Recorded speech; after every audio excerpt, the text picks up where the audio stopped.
بسم اللہ الشیاطین واعوذ بک رب ان یحضرون بسم اللہ الرحمن الرحیم الحمد للہ وسلام علی عبادہ الذین اصطفیٰ ولعنۃ الدائمۃ الباقیۃ علی اعدائہم اجمعین من الان الی قیام یوم الدین اما بعد اوصیکم نفسی بتقوی اللہ وقال علی بن ابی طالب علیہم الصلاۃ والسلام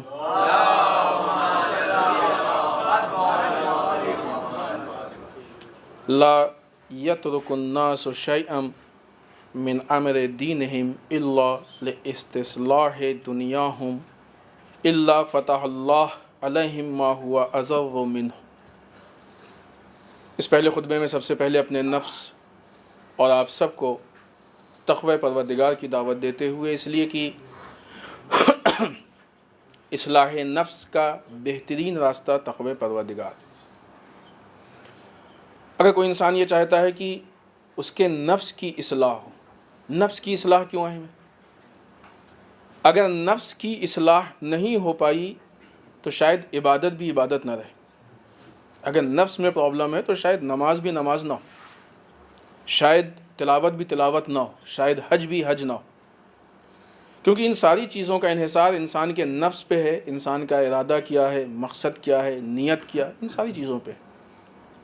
تو اگر انسان یہ چاہتا ہے کہ اس کے نفس کی اصلاح ہو، نفس صحیح ہو، تو نفس کی اصلاح کے لیے کائنات میں صرف ایک قانون ہے، وہ قانون الہی ہے کہ جو انسانوں کے نفس کو، انسانوں کے نفوس کو بہتر سے بہتر بنا سکتا ہے۔ دنیا کے جتنے قوانین ہیں، ان سارے قوانین کا تعلق بہت سی جگہوں پہ جا کے، بلکہ اکثر جگہوں پہ جا کے انسان کے ظواہر پہ، انسان کے جسم پہ جا کے رک جاتا ہے۔ ظاہر اچھا بن گیا، اندر سے انسان کیسا بھی، ظاہر خوبصورت ہو گیا، اندر سے جیسا بھی۔ تقوی پروردگار اس نظام کا نام ہے، اس سسٹم کا نام ہے کہ جو انسان کے باطن کو خوبصورت بناتا ہے۔ ظاہر کی خوبصورتی ہمیشہ اچھی نہیں لگتی ہے، بعض اوقات چہرہ بڑا خوبصورت ہو لیکن ظاہر کی خوبصورتی سے انسان کو نفرت پیدا ہو جاتی ہے۔ لیکن باطن کی خوبصورتی اتنی اچھی ہوتی ہے کہ اگر چہرہ بھی بدصورت ہو تو دیکھنے والا پھر بھی پسند کرتا ہے، پھر بھی فدا ہونے کی کوشش کرتا ہے۔ بلال حبشی چہرے کی بنیاد پہ ہمارے لیے عزیز نہیں ہے، سیرت کی بنیاد پہ ہمارے لیے عزیز ہے۔ اسلام نے چہرے کو معیار نہیں بنایا، لیکن اس سیرت کو بہتر بنانے کے لیے جو سسٹم ہے وہ صرف اور صرف تقوی پروردگار کا سسٹم ہے کہ جو ہمارے نفس کو بھی بہتر بنا سکتا ہے اور ہمارے چہرے کو بھی بہتر بنا سکتا ہے، کیونکہ جب نفس اچھا ہوتا ہے تو چہرہ خود بخود اچھا لگنے لگتا ہے۔ آئیے قرآن مجید کے پیغام سورہ مومنون کی روشنی میں، بعنوان عبرت اس کے پیغام میں، یہ آیت کے مفاہیم کو ہم بہت ہی مختصر اس میں آپ کے سامنے پیش کر رہے ہیں، نہیں کہہ سکتے ہیں کہ ڈائریکٹ آیت ہے، سوائے اس کے کہ صرف بعض الفاظ کی کمی ہوئی ہے بس ترجمے میں۔ خداوند متعال فرماتا ہے کہ جو لوگ اللہ کے خوف سے لرزتے رہتے ہیں، خوف خدا سے لرزتے رہتے ہیں، خوف خدا ان کے اندر ہوتا ہے۔ ٹائمنگ نہیں ہے خوف خدا کی، آفس ٹائمنگ نہیں ہے کہ 10 سے 5 تک خدا سے ڈرنا ہے، 7 سے 12 تک خدا سے ڈرنا ہے، دن میں ڈرنا ہے رات میں نہیں، 24 گھنٹے ہر وقت خوف خدا ہونا چاہیے، ہر کام میں خوف خدا ہونا چاہیے، گھر میں ہو، مسجد میں ہو، نماز میں ہو، بزنس میں ہو، آفس میں ہو، راستے میں ہو۔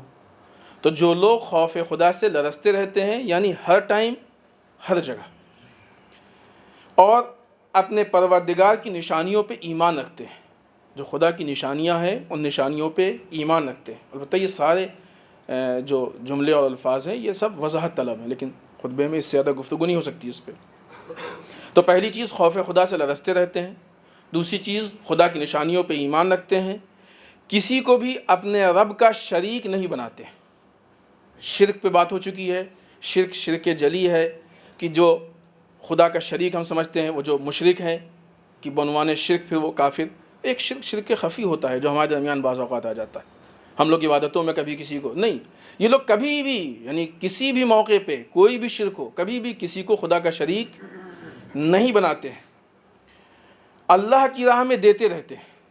جو بھی ان کو خدا نوازتا ہے وہ اللہ کی راہ میں اللہ کے لیے خرچ کرتے رہتے ہیں، اور اس بات کا خوف ہے کہ پلٹ کر اسی کی بارگاہ میں جانا۔ اس بات کا خوف ہے کہ پلٹ کے اسی کے سامنے جانا ہے جس میں یہ نشانیاں پائی جاتی ہیں۔ خداوند متعال کہتا ہے کہ یہ وہ لوگ ہیں کہ جو نیکیوں میں سبقت یعنی آگے رہنے والے، یہ وہ لوگ ہیں جو ان کاموں کو کرتے ہیں، یہ نیکیوں میں ہمیشہ آپ کو آگے ملیں گے۔ اور یہی وہ لوگ ہیں کہ جو دنیا یعنی سب سے آگے نکل جائیں گے۔ آج دنیا میں لوگ کوشش کرتے ہیں نا کہ ہم سب سے آگے ہوں، ہم سب سے اچھے ہوں۔ وہ قرآن مجید بتا رہا ہے کہ سب سے آگے ہونے اور سب سے اچھے ہونے کا رول کیا ہے۔ نہ ہماری بات ہے، نہ روایت ہے کہ صحیح اور غلط ہونے میں انسان فکر کرے۔ قرآن کی آیت ہے ڈائریکٹ، اور صرف ترجمہ، اس میں تشریح اور تفسیر بھی نہیں، کہ جن کے اندر یہ صفات پائے جاتے ہیں یہی وہ لوگ ہیں کہ جو سب سے آگے رہنے والے ہیں اور نیکیوں میں سبقت کرنے والے ہیں۔ آئیے ہمیشہ کی طرح مولا متقیان امیر بیان حضرت علی بن ابی طالب علیہ السلام کے کلمات قصار میں سے ایک جملہ مولا ارشاد فرماتے ہیں کہ جب بھی لوگ دنیا کو سنوارنے کے لیے دین کی کسی بات کو نظر انداز کر دیتے ہیں تو پروردگار اس سے زیادہ نقصان کے راستے ان کے لیے کھول دیتا ہے۔ یہ بیماری ہے، نے بارہا کہا ہے کہ نہج البلاغہ ہماری پریکٹیکل لائف کی کتاب ہے۔ اب اسلام پریکٹیکل دین ہے، اسلام صرف تھیوری نہیں ہے کہ ہم نے کہہ دیا ہاں یہ صحیح ہے۔ اسلام ہماری تصدیق کے لیے نہیں آیا ہے کہ صرف ہم تصدیق کر کے آرام سے بیٹھ جائیں کہ نہیں ہاں جو کچھ اسلام میں سب صحیح ہے ختم، نہیں، اسلام عمل کے لیے ہے، دین عمل ہے، نظام ہے، اور نظام پہ عمل کیا جاتا ہے۔ اسلام سسٹم ہے۔ نہج البلاغہ میں مولا کائنات کے جن کلمات اور جن جملوں کو اور جن خطبات کو، جن لیٹرز کو جمع کیا گیا ہے، یہ انسان کی پریکٹیکل لائف سے بہت نزدیک ہے۔ ایک ایک جملہ ایسا ہے کہ جو انسان کے لیے خزانہ ہے۔ ابھی ہماری فکر تھوڑی سی محدود ہے کہ ہم سونے اور چاندی کو ہی خزانہ سمجھتے ہیں۔ بعض اوقات یہ چیزیں بھی ہیں جو ہم کو وہاں تک پہنچائیں گی، یہ بھی پہنچائیں گی۔ بعض لوگ ہوتے ہیں جو بہت تنگ فکر کے ہوتے ہیں، وہ چاہتے ہیں کہ مثلا کوئی ایسا جاب ہو، ایسا کوئی بزنس ہو کہ آج ہم شروع کریں اور کل بس پیسہ آ جائے، اس لیے ان کا شاید بعض اوقات کاروبار میں اور سروس میں دل بھی نہیں لگتا ہے۔ چاہتے ہیں بس آج ہم شروع کریں اور کل کروڑ پتی اور ارب پتی یک بارگی ہو جائے۔ یہ جلد باز اور تھوڑا سا چھوٹی فکر کے لوگ ہیں۔ ایسے ہی تھوڑا اور ان سے ایک درجہ آگے بڑھ کے جلد باز اور چھوٹی فکر کے لوگ وہ ہیں کہ جو اپنی زندگی میں اچھے نظام کو شامل نہیں کرتے ہیں، کیونکہ ان کو اس سے اور زندگی کی کامیابیوں سے کوئی ربط نظر نہیں آتا ہے۔ یہ ان کے فکر کی کمی کی پرابلم ہے۔ ربط ہے، زندگی کی اچھے ہونے کا اثر انسان کی مالی زندگی بھی پڑے گا، انسان کی اخلاقی زندگی پہ بھی پڑے گا، انسان کی سیاسی زندگی بھی پڑے گا۔ اور پھر اس میں تو ایسے جملے ہیں کہ جو ڈائریکٹ مال کے لیے بھی ہیں، جو ڈائریکٹ اخلاق کے لیے بھی ہیں، جو ڈائریکٹ سیاست کے لیے بھی ہیں، انسان کی ہر طرح کی زندگی کے لیے۔ یہ جس پرابلم کو مولا نے یہاں ہمارے سامنے پیش کیا ہے، یہ وہ چیز ہے کہ جو عام طور سے ہماری زندگی میں پیش آتی ہے۔ جو لوگ دنیا کو سنوارنے کے لیے دین کی کسی بات کو نظر انداز کر دیتے ہیں، ہوتا ہے بعض اوقات ہمارے سامنے دو آپشن ہوتے ہیں، یا اس ٹائم ایک ہی ٹائم ہے، ایک ہی جگہ ہے، یا ہم یہ دنیا کا کام کر سکتے ہیں یا دین کا کام کر سکتے ہیں۔ ہم کو ایسا لگتا ہے، حکم ہے کہ اگر آپ دین کو، اگر اس کا حکم ہے کام کرنے کو چھوڑیں گے تو پھر پرابلم تو ہوگی۔ دنیا کے مسئلے میں ہم فیصلہ لیتے ہیں کہ اگر ہم نے اس دنیا کے کام کو چھوڑ دیا تو ہماری دنیا بگڑ جائے گی، لیکن اگر اس کو کر لیا دنیا سنور جائے گی۔ تو اب جب دو چیزوں کے بیچ میں آپشن ہوتا ہے، دو چیزیں رکھی ہوئی ہیں اور انسان کا کہ ان میں سے کوئی ایک اٹھا لیجیے آپ، تو کون سی اٹھائیں گے؟ جو زیادہ پسند ہوگی، جس میں زیادہ فائدہ سمجھ میں آئے گا، جو زیادہ عزیز ہوگی، جس سے زیادہ انسان دل لگائے گا، اس کو اٹھائے گا نا۔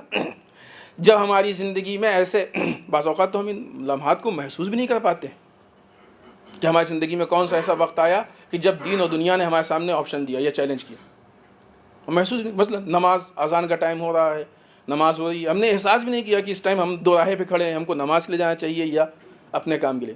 ہوتا ہے محسوس، بعض اوقات نہیں ہوتا ہے محسوس۔ تو یعنی یہ نفس اس حد تک بے حس ہو گیا ہے کہ ہم کو دو راہے کا احساس بھی نہیں ہونے دیتا ہے۔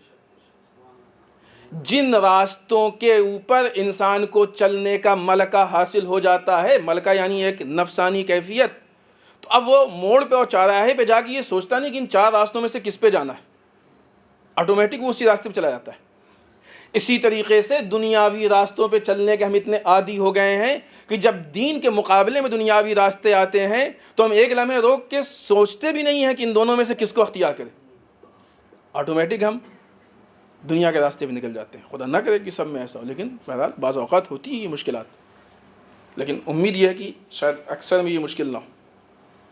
تو جب لوگ دنیا کو سنوارنے کے لیے دین کی کسی بات کو نظر انداز کر دیتے ہیں تو پروردگار اس سے زیادہ کیوں انہوں نے دنیا کو سنوارا؟ تاکہ نقصان نہ ہو۔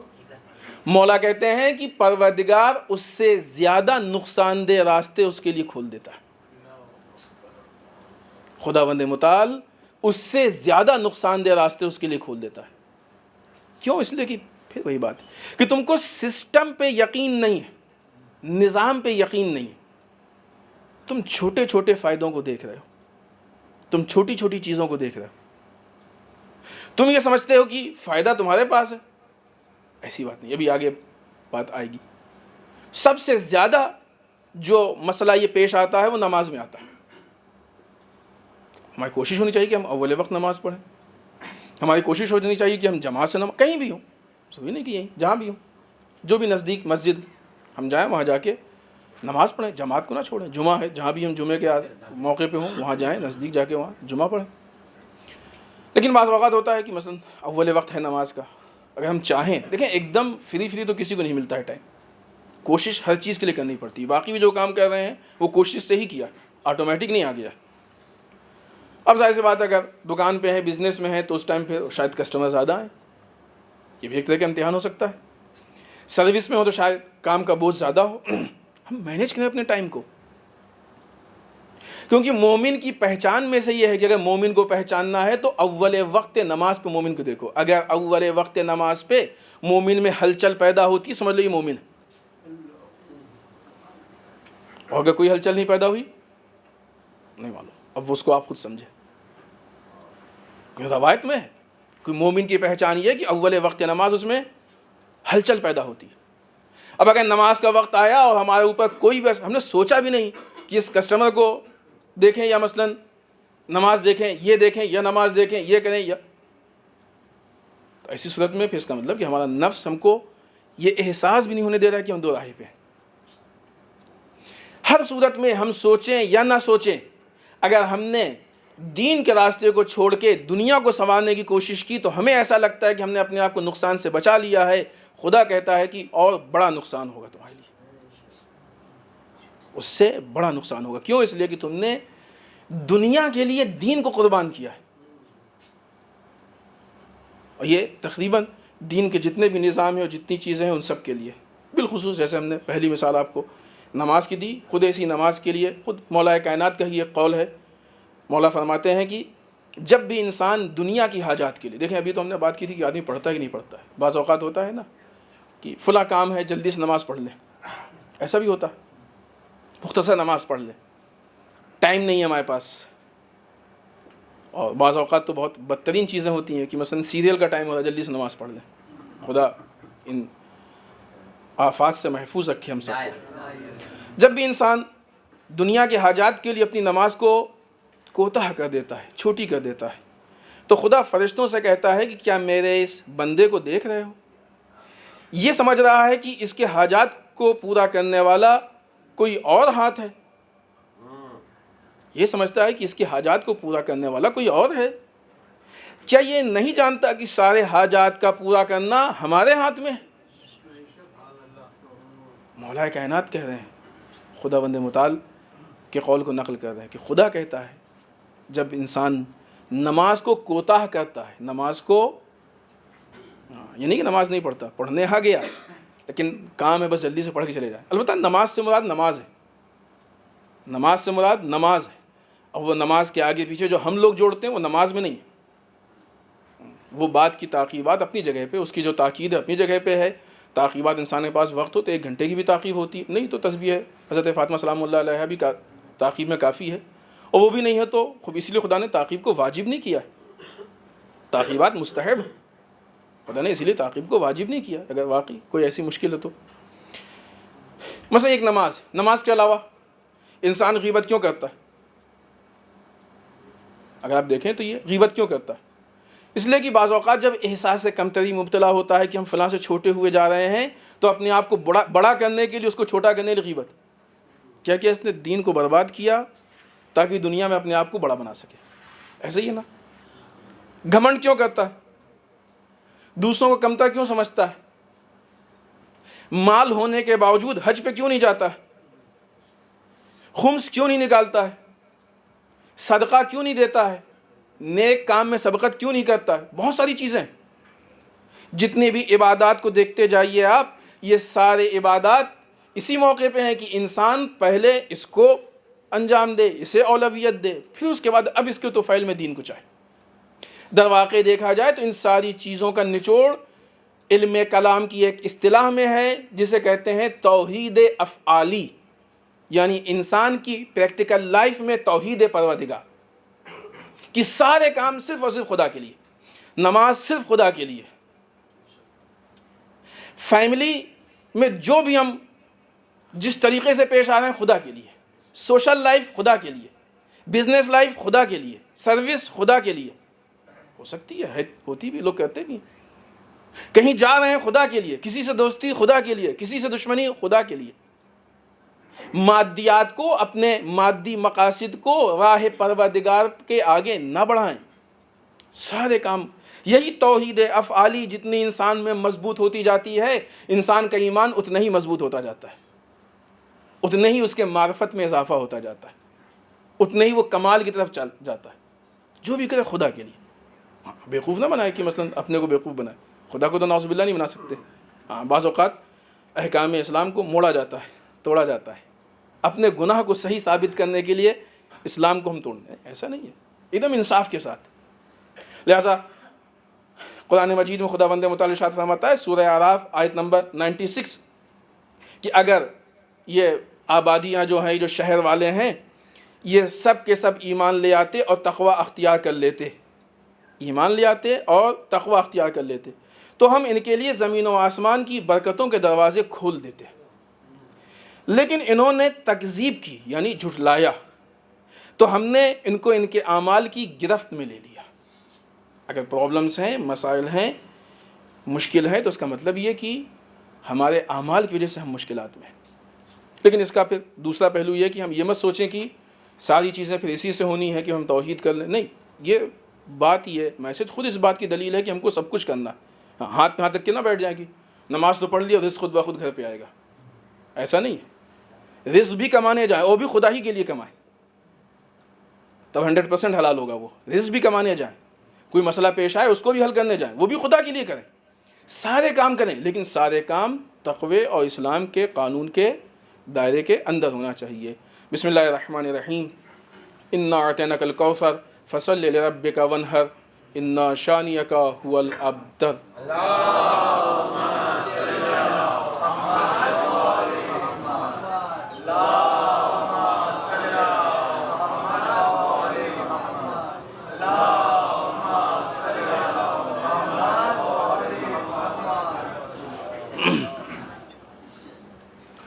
رب اعوذ بک من همزات الشیاطین واعوذ بک رب ان یحضرون. بسم اللہ الرحمن الرحیم.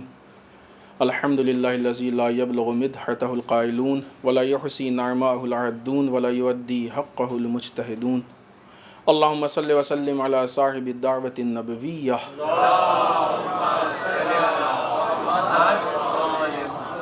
والصولۃ الحیدریہ. والعصمت فاطمیہ.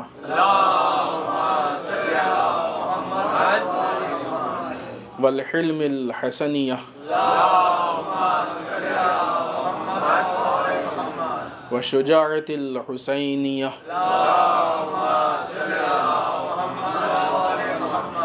والعبادت السجادیہ.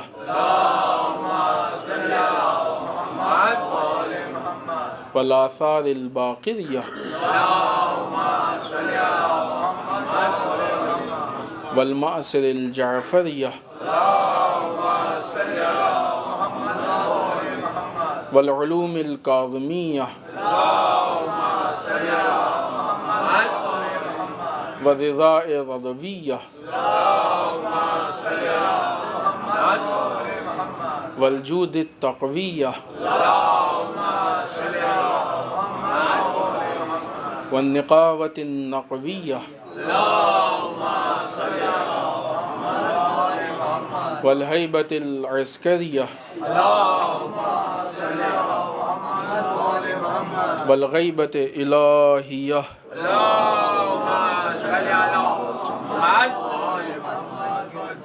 واللعنة الدائمة الباقية على أعدائهم أجمعين من الآن إلى قیام یوم الدین. اما بعد، اس دوسرے خطبے میں ایک بار پھر اپنے نفس اور آپ سب کو تقوی پروردگار کی تاکید کرتے ہوئے اس ہفتے کے مناسبات میں سب سے پہلی مناسبت جو آنے والی 15 شوال المکرم ہے، اگرچہ بعض روایتوں کے حساب سے مناسبت اس سے پہلے کے ہفتے میں گزر چکی ہے، بعض روایتوں میں اس ہفتے میں ہے 15 شوال کو، کہ جنگ احد، اور جنگ احد یعنی جنگ احد کے ساتھ ساتھ حضرت حمزہ علیہ السلام کی شہادت. یہی وہ جنگ ہے کہ جس میں امام علی کو لا فتح الا علی اور لا سیف الا ذوالفقار کا خطاب دیا گیا. اس جنگ میں جو مشکلات پیش آئی ہیں، ان مشکلات کے اسباب میں سے اگر آپ دیکھیں تو اہم ترین سبب مسلمانوں کے بیچ میں ہونے والی لالچ. پچھلی بار ہم نے اس کو لیڈرشپ کے عنوان سے بیان کیا تھا، اس مرتبہ لالچ. ان کو یہ لگا کہ جنگ ختم ہو گئی ہے، اب مال غنیمت کا موقع آ گیا ہے، تو چلیں ہم مال غنیمت کے لیے، رسول کے ہاتھ میں ملے گا، سب کو ملے گا اس کا حصہ، پریشان نہ ہو. لیکن وہ لوگ مال غنیمت کے لیے جلدی سے آگے آ گئے. نتیجہ یہ ہوا کہ جنگ کا نقشہ بدل گیا، جنگ کی شکل بدل گئی، حتیٰ رسول زخمی ہو گئے، اور کافروں کو یہ کہنے کا موقع ملا کہ رسول اس دنیا سے رخصت ہو گئے ہیں، اپنے اپنے دین کی طرف واپس پلٹ جاؤ. اس چیز کو خود قرآن مجید نے کوٹ کیا ہے اور اس کی طرف اشارہ کیا ہے. اگلی مناسبت جو اسی 15 شوال کو ہے، بعض روایتوں کے حساب سے جنگ بنی قینقاع، یہ بھی اسلام کی ایک اہم جنگ ہے. اس کے علاوہ اسی تاریخ میں بعض روایتوں کے حساب سے ایک بزرگ عالم دین اور بہت ہی بزرگ محدث گزرے ہیں، شاہ عبد العظیم. ان کی وفات کی تاریخ ہے. انہوں نے کافی اہم کتابیں لکھی ہیں، بہت ساری روایتوں کو نقل کیا ہے. جن لوگوں نے ایران کے روضات مقدسہ کی زیارت کی ہے، ان کو معلوم ہوگا کہ تہران میں ان کا مقبرہ یا ان کی قبر یا ان کا روضہ ہے، وہاں پہ یہ دفن ہے، کہ جہاں پہ عموماً زائرین کا مجمع رہتا ہے.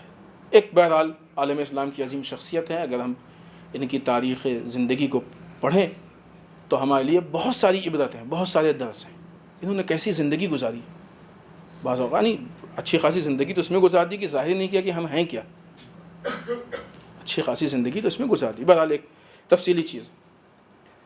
اس کے علاوہ بعض روایتوں کے حساب سے 17 شوال وہ تاریخ ہے کہ جس دن جنگ خندق ہے. خود جنگ خندق اسلام کی ایک اہم جنگ ہے. ہم نے 12 ان چیزوں کو آپ کی خدمت میں پیش کیا کہ خود جنگ میں جو ہوا وہ ہو گیا، تاریخ میں ہے. لیکن ہر جنگ کے پہلے ایک چیز ہے، ہر جنگ کے بعد ایک چیز ہے. یہ اہم ہے اور اس تفصیل میں جانا ہمارے لیے ضروری ہے. جنگ کے پہلے یہ ہے کہ جنگ ہوئی کیوں. کوئی بھی جنگ ہوئی تو جنگ کے پیچھے علل و اسباب کیا ہیں، وجہ کیا ہے، کیوں جنگ پیش آئی، کیا مسائل تھے. اگر دشمن کو مشکل تھی تو کیوں مشکل تھی، کن چیزوں سے مشکل تھی. پھر جب ان مسائل میں اسلام ان مسائل کو فیس کرے تو اب اسلام کی کیا ذمہ داری ہے. ایسا نہیں کہ مثلا مسائل پیش آئے تو فوراً بس رسول گئے اور جنگ کر لی، امام علی گئے فوراً جنگ کر لی. نہیں، اگر آپ سیرت اٹھا کے دیکھیں تو ایک بہت بیسک چیز ہے کہ ہر جنگ کے شروع ہوتے ہوتے اس بات کی کوشش کی گئی کہ جنگ نہ ہونے پائے، بغیر جنگ کے مسئلہ حل ہو جائے. جنگ یعنی نہایت مجبوری کا نام ہے کہ اب اس کے علاوہ کوئی راستہ بچے ہی نہ ہو. ہاں، صرف ایک چیز ہے کہ جس راستے کے لیے امام حسین کا قول ہے، وہ ان الدعی ابن الدعی قد رکزنی بین اثنتین بین السلۃ والذلہ ہیہات من الذلہ. اس نامراد کے بیٹے نامراد نے ہم کو اس دو راہے پہ لا کے کھڑا کر دیا ہے. ان میں سے ایک اسلحوں کا راستہ ہے اور ایک ذلت کا راستہ ہے، اور خدا ہم کو ذلت سے بچائے. اس ذلت سے بچنے کا ایک راستہ ہے کہ جہاں پہ پھر جنگ کا آپشن ہے، ورنہ اس کے علاوہ اسلام میں کبھی بھی جنگ کو اختیار کی حالت میں نہیں انتخاب کیا گیا ہے، بلکہ ایک دم مجبوری ہے، اس کے علاوہ کوئی راستہ نہیں ہے۔ رسول صلی اللہ علیہ وسلم نے اپنی زندگی میں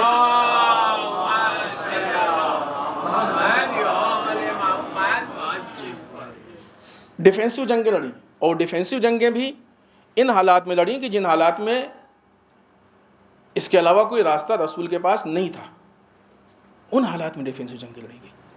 خوب، اس کے بعد کی مناسبت جو بعض روایتوں کے حساب سے آنے والی 20 شوال ہے، یہ وہ تاریخ ہے کہ جس دن ہارون جو کہ بظاہر زیارت کے بہانے سے مدینے آیا تھا، اور ایک لوگوں کے سامنے اس کا یہ ظاہری شکل تھی، لیکن حقیقت حال یہ تھی کہ وہ امام کاظم علیہ السلام کو گرفتار کرنے آیا تھا۔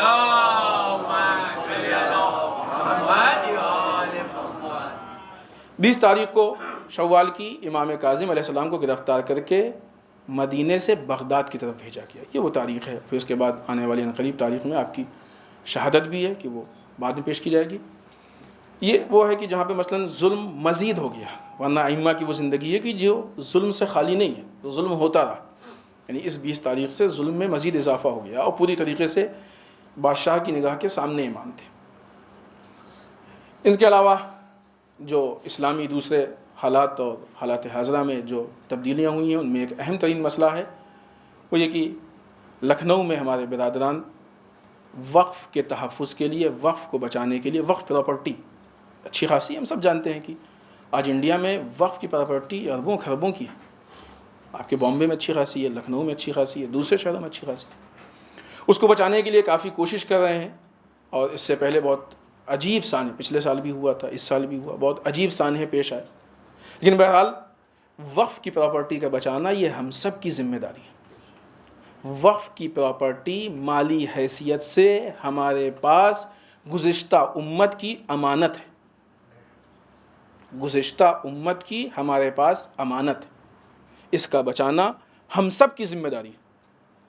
بہرحال یہ ایک تحریک اچھی تحریک ہے، اور ہماری کوشش ہونی چاہیے کہ ہم اس تحریک میں جیسے بھی ممکن ہو شریک ہو سکیں، جو بھی ہمارے لیے امکان ہو، لیکن ساری باتیں اس دائرے کے اندر جو ہمیشہ ہم آپ کی خدمت میں گزارش کرتے ہیں کہ ہم اپنے ملک کے قوانین کو نہ توڑیں، اصول سے کوئی سمجھوتا نہیں، ان سارے دائرے کے اندر ہم اپنا احتجاج بھی کریں، اپنی بات بھی پہنچائیں، شکایت سب کچھ کریں، لیکن اس دائرے کے اندر۔ اس کے علاوہ ایک اس سے اہم حادثہ جو اس ہفتے گزرا ہے، آپ کو یقیناً اس کی خبر ہے اکثر لوگوں کو، کہ ابھی گزرے ہوئے 27 جولائی کو ٹائمز آف انڈیا نے ایک فوٹو اپنے سائٹ پہ ڈالا، اور اس کے نیچے کچھ سطریں لکھی، کچھ لائنیں، جس کو کہا کہ امام خمینی کا فتویٰ ہے، جبکہ در واقع وہ امام خمینی کا فتویٰ نہیں ہے۔ اور وہ جو چیزیں لکھی ہیں وہ میسیج بھی بہت گھنونا اور بہت گندا میسیج ہے، غیر اخلاقی چیز ہے جو لکھا ہے، اور اس کے پروف میں ایک معمم کی تصویر ڈالی گئی ہے کہ جو ایک بچے کو بوسہ لے رہے ہیں، وہ خود امام خمینی بھی نہیں، یعنی خود یہ فراڈ بھی ساتھ میں۔ اور بہرحال وہ تصویر کا اینگل کیا ہے، کیسے ہے، وہ ایک الگ بحث ہے، وہ الگ گفتگو ہے۔ یہ اس طریقے سے ٹائمز آف انڈیا نے، یا یہ کہہ لیجئے کہ امام خمینی کی توہین کرنے کی کوشش کی، یا یہ کہہ لیجئے کہ مرجعیت کی توہین کرنے کی کوشش کی۔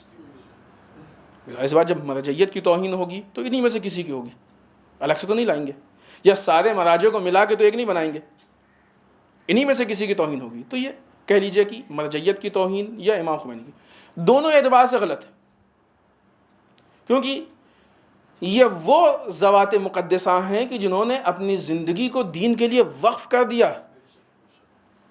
آپ کا مرجع کبھی ایسا ہو سکتا ہے کہ آپ کا مرجع مثلا رات میں مرجع نہیں ہے، صرف دن میں، 24 گھنٹے کوشش کرتے ہیں ہمارے لیے، انہوں نے پوری زندگی وقف کر دی ہے، دنوں رات محنت سے پڑھائی کی ہے، دنوں رات اس فکر میں ہے کہ قوم کو کیسے فلاح و بہبود تک لے جائیں، اچھائیوں تک لے جائیں۔ لہٰذا ہم بھی ان کو مرجعیت سے ہٹ کے نہیں دیکھتے، ہم بھی ان کو شخصی بنیاد پہ نہیں دیکھتے، ان کا احترام مرجعیت کی بنیاد پہ۔ ایسا نہیں کہ جب وہ مسئلہ بیان کرتے ہوں تو ہم رسپیکٹ کریں گے، احترام کریں گے، جب مسئلہ نہیں بیان کرتے ہوں تو پھر ہم احترام نہیں کریں گے، نعوذ باللہ بے عزتی کر دیں گے۔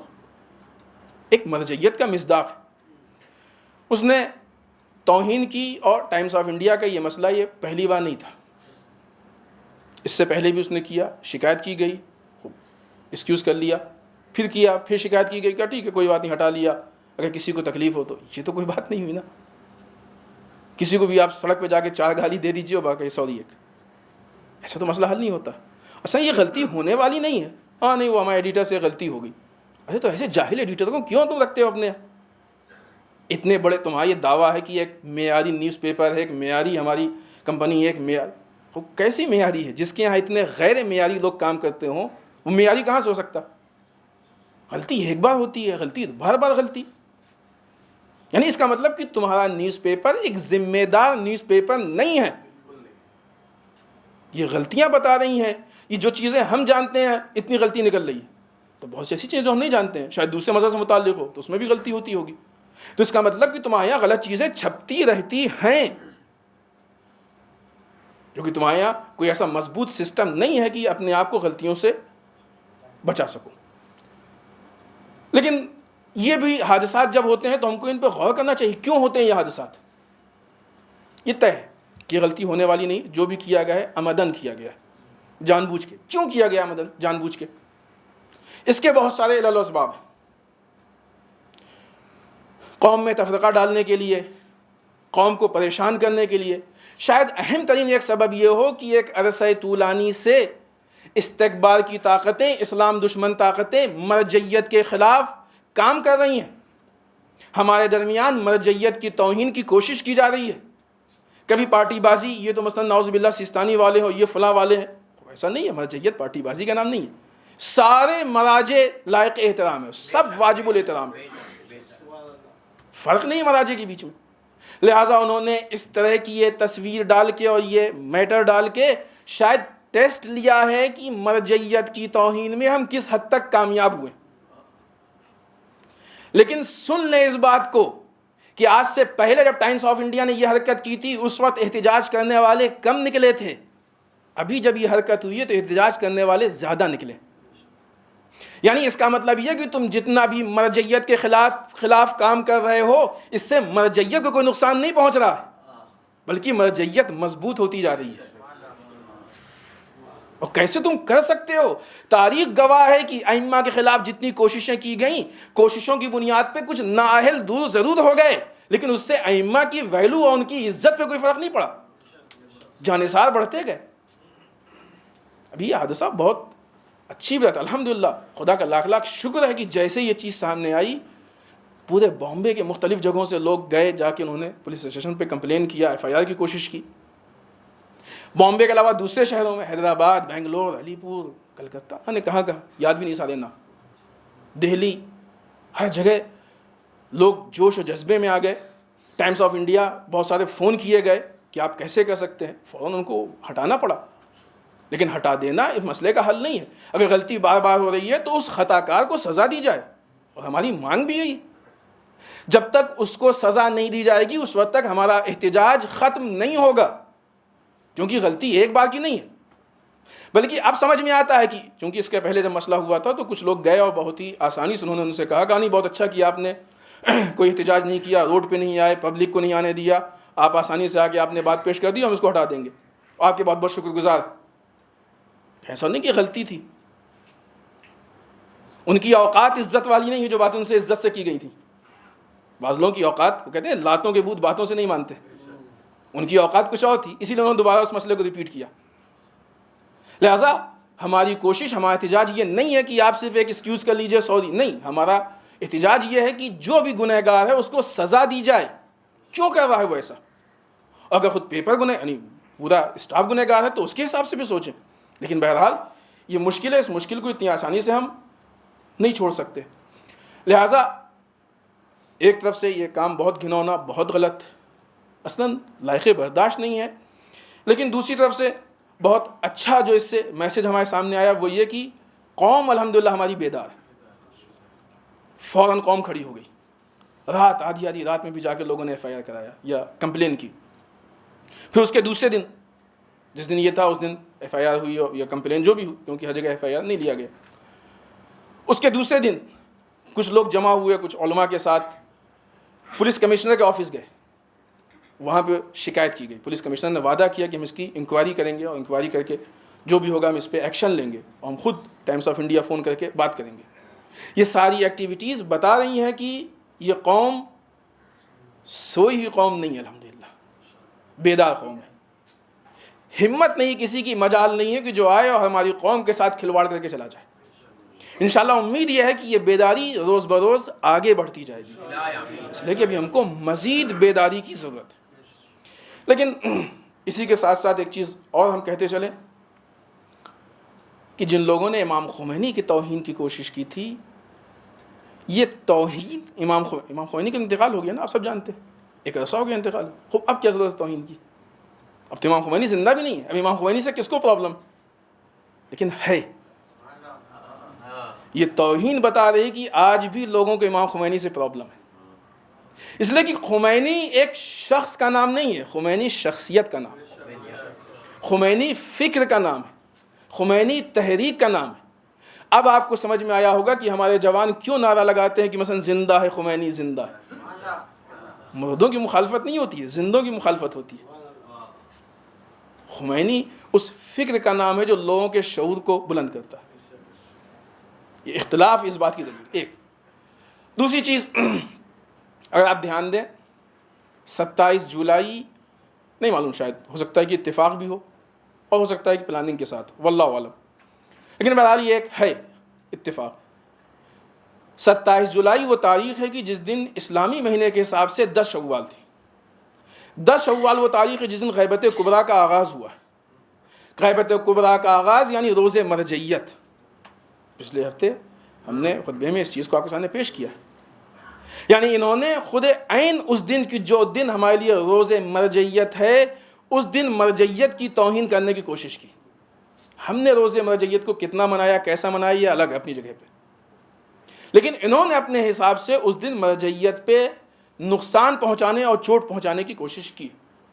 لیکن اگر یہ ہمارے جوان، ان کی فکریں بیدار ہوں گی، شعور بلند ہوگا، تو یقیناً جتنا دشمن ہمارے مراجع کو چوٹ پہنچانے کی کوشش کرے گا اتنا ہی اس کا گھنونا چہرہ سامنے آتا جائے گا. لیکن ہمارے دین کی اقدار انشاءاللہ محفوظ بھی رہیں گے اور روز بروز ان کے احترام میں اضافہ بھی ہوتا جائے گا. حالات حاضرہ میں ایک اگرچہ بہت ساری چیزیں ہیں اور بہت سارے اہم حادثات بھی ہیں، بعض بلاسٹ اور بعض دوسری، لیکن ایک بہت ہی عجیب چیز ہے جو بھی قریب کچھ گھنٹے پہلے کہہ سکتے ہیں پیش آئی ہے کہ فلسطین میں اسرائیلیوں نے کچھ گھروں کو جلایا ہے. 2 گھر جلے ہیں، ان میں ایک سال کا بچہ جل کے مر گیا. فیملی ممبر نکل گئے، اس بچے کو نہیں نکال پائے جلدی میں. وہ بیچارہ 1 سال کے، کیا خطا اس بیچارے کی؟ سوتے ہوئے گھروں کو آگ لگانا یہ لائق غور چیز ہے. کب تک ہوتا رہے گا، کیا کیا ہوتا رہے گا، کوئی انتہا نہیں رہ گئی کسی چیز کی. کچھ بھی ہوتا ہے، کوئی قانون نہیں ان کے لیے، اور مرنے والوں کے لیے بھی کوئی انسانی حقوق نہیں ہے. لوگوں کو ہمدردی نہیں بچی. حد اقل ایسے میں ہم اگر ان کی ہمدردی کے لیے لوگوں سے سوال کریں، ان مظالم کو لوگوں کے سامنے پیش کریں، تو شاید یہ ایک بہترین تعاون ہوگا جو مظلوم کی حمایت میں ہوگا اور ظلم کے خلاف ہوگا. اور یہ ہماری ذمہ داری ہے کہ ہم مظلوم کی حمایت کریں، ظالم کی مخالفت کریں، اس لیے کہ ہمارے مولا نے ہم سے اپنی وصیت میں یہ بات کہی ہے، علی والا اس کے بغیر زندہ ہی نہیں رہ سکتا ہے.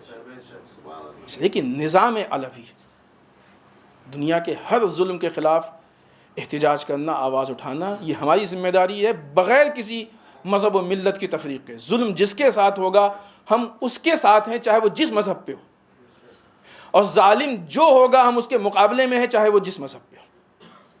یہ امام علی کی وصیت ہے اور یہی ہمارا راستہ ہے.